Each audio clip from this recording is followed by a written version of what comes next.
Good afternoon. This is Mr. Landeck, obviously from Oakland Schools, and I'm going to try to provide an update as best I can on where we are at with the, and I'm not going to use the term school closure anymore because school's not closed. It's just an alternative way of how we are providing our services. Today, Tuesday, March 31st, marks the first day of remote learning. In the past, they were considered Act of God days, and now we are practicing or utilizing remote learning days. During Act of God days, there were no real requirements for schoolwork per directive from the Illinois State Board of Education. As we transition now into remote learning days, there will be some requirements for us as a school and for the students. Through this video, I will try to explain what is now expected and how it'll look like and what it'll look like. The feedback we received from primarily parents during the Act of God days is that what we were trying to do here at Oakland Schools was stressful for both students and parents. Very stressful and created high levels of anxiety. One of our major goals while trying to develop this new remote learning plan, which was required by the state board, was to minimize stress and anxiety for students, parents, and teachers alike. So what is a remote learning days and how is this going to look moving forward? There will be schoolwork. So how will we distribute that schoolwork to your student? Teachers will have a deadline each week to submit their materials to the administration, Mrs. Stark, Mrs. Coffey, myself. From there, we will take that work and put it in a form that will be available online as well as in hard copies. The week's learning materials for each week, we will move forward a week at a time. So the week's learning materials will be available online as well as hard copies by noon of each Monday. Those hard copies will be available as packets in the foyer of the Lake Crest building. So there will be a packet, say, for first grade, a packet for third grade. There will be a packet for 6th, 7th, and 8th all combined. So you will pick up a junior high packet, but obviously your child will only do the 6th grade work if they're in 6th grade, or the 8th grade work if they're in 8th grade. And the same will be true for high school. There will be a high school hard copy packet, but depending on what classes your child is signed up for or registered in, they will only do the specific work for that class that they're in. So by noon of each Monday, learning materials will be posted online on the district website, as well as hard copies made available in the foyer of Lake Crest. So once students have this work, they're going to have to submit it for evaluation by the teacher. So students will need to turn in their completed work by noon of the following Monday. So it's posted online or hard copies are made available on this Monday. The next Monday by noon is when all the work is required back to the teachers. They can turn it in earlier than that, but that is the deadline. Students can turn completed work in electronically, directly to the teacher if that's an option you have available in your house. Or they can turn hard copies back in to the same front foyer where they picked up the work. There will be boxes for K1, 2, so there'll be one box for K through 2 to submit their hard copy work in. There will be another box for 3, 4, 5. There'll be a box for grades 6, 7, 8, and there'll be a final box for high school. So there'll be 4 boxes where students can submit hard copy work if they cannot submit the work done directly online, directly to their teacher. Students then will have that work graded by the teachers. So how will this grading of remote learning materials take place? Per the Illinois State Board of Education guidelines, Oakland CUSD number 5 will be assessing completed coursework on a pass/incomplete basis. Not pass-fail like we're traditionally used to, but pass/incomplete. So that means on any work your child submits or doesn't submit, they will either get a pass, which is a passing grade on it, or they will get an incomplete. How do you know what a passing grade is or an incomplete grade is? We will continue to use the same guidelines we use. So if they do work that would currently be passing, they will receive a P. No letter grades, no number of grades will be assigned per the State Board of Education. they will receive passing for that work. If they do not meet our current guidelines for passing or failing, they will receive an incomplete, which means they have an opportunity to redo and remake up that work and turn it in to receive a passing grade on it. Again, that is all from the State Board of Education. Those are not Oakland CUSD number 5 guidelines. Another thing that we are going to be utilizing per the Illinois State Board of Education is a policy of educational harm will not be done to students during the duration of mandatory suspension of in-person instruction. So basically, when they get this either passing grade, which would be a pass, or this incomplete, no matter what they get, the student will not receive any educational harm per their overall grade that they've earned to this school year, meaning the first 3 quarters, during this time that we are not practicing in-person instruction.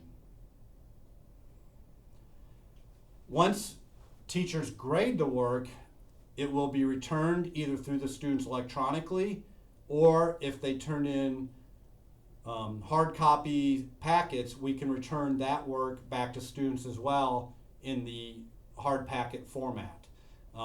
It is very important to the State Board of Education that teachers are providing feedback to students on the work they're submitting. They just don't want students turning in work and then getting either a pass or an incomplete, but not getting any feedback from the teacher. So teachers have been instructed to provide feedback on work that students have submitted. That leads into communication during our remote learning days. While we are utilizing remote learning days, our teachers will be providing what we are referring to as office hours, quote unquote office hours, much like a college professor would do.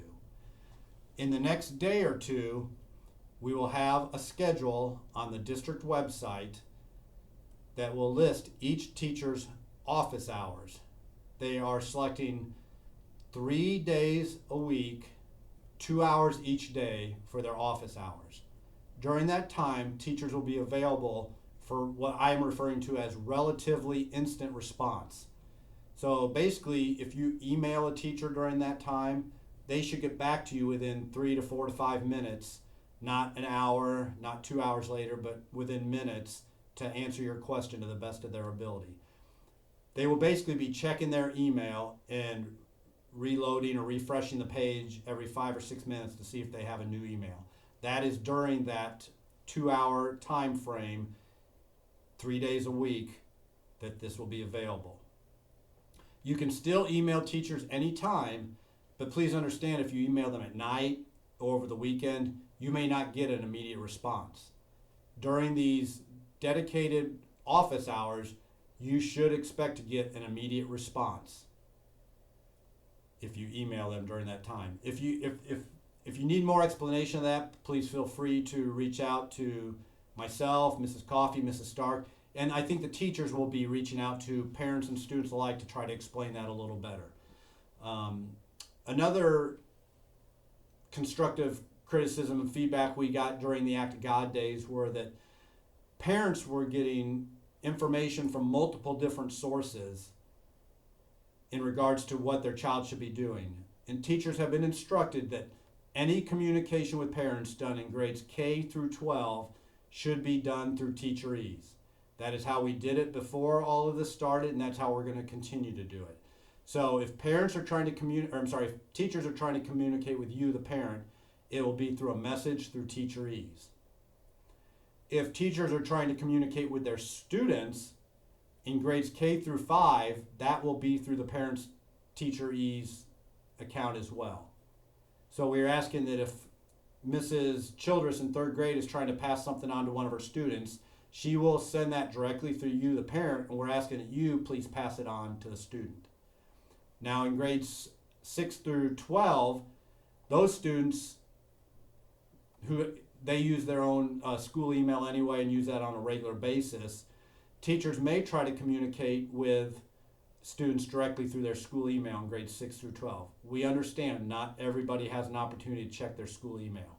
So if a teacher has reached out to a student a couple times and not had any kind of response, teachers have been instructed to try to reach them through telephone. It may be the parent's telephone number, or any other telephone number we have on account through Teacher Ease. But we are going to try to make ourselves available as best as possible and keep an open line of communications between the home, you, the student, the parent, the home, and us here at school. If there's ever anything you need from us, please let us know. We are here to serve our community.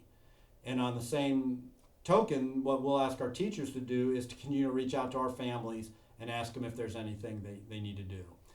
So, like I said before to begin with, these remote learning days are a little different than the Act of God days. There is some work students are going to be asked to do. Students are going to have choices. You'll see, so for example, using third grade again, they're not going to have to do a math lesson every day. They are going to have to do maybe one math lesson a week. And they will have 3 choices to choose from to do that one lesson.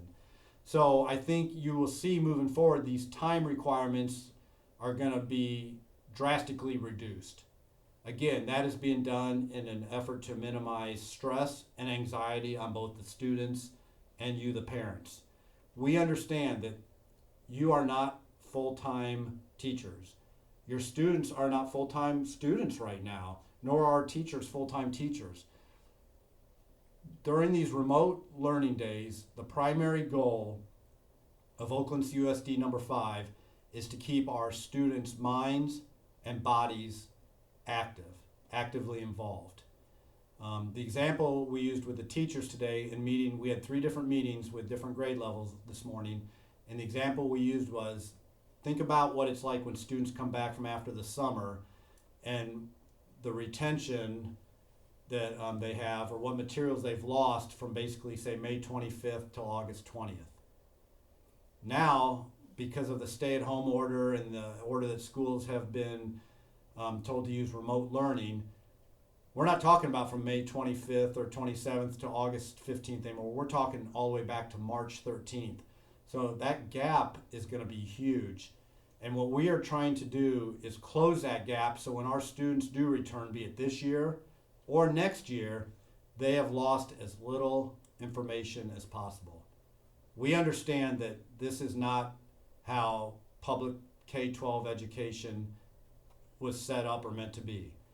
And that's not what we're trying to do at this time. We are trying to provide opportunities for your child to exercise and use both their mind and their body during these unique times. The remote learning plan for Oakland CUSD number 5 is online. If you have any questions about it, please feel free to reach out to us. I know in the next day or 2 you will be receiving a lot of communications from your teachers. They should be only through Teacher Ease, so you can look for it in one place. And after receiving that, again, if you have any questions, please feel free to reach out to us. We are here to serve you, the community. I hope everybody's doing well. I hope everybody's staying healthy and taking care of yourselves. I think we will get some additional news from the governor later today, and that may answer a lot of questions for us too. But in the meantime, stay safe, and please let us know if there's anything we can do to help you. Thank you.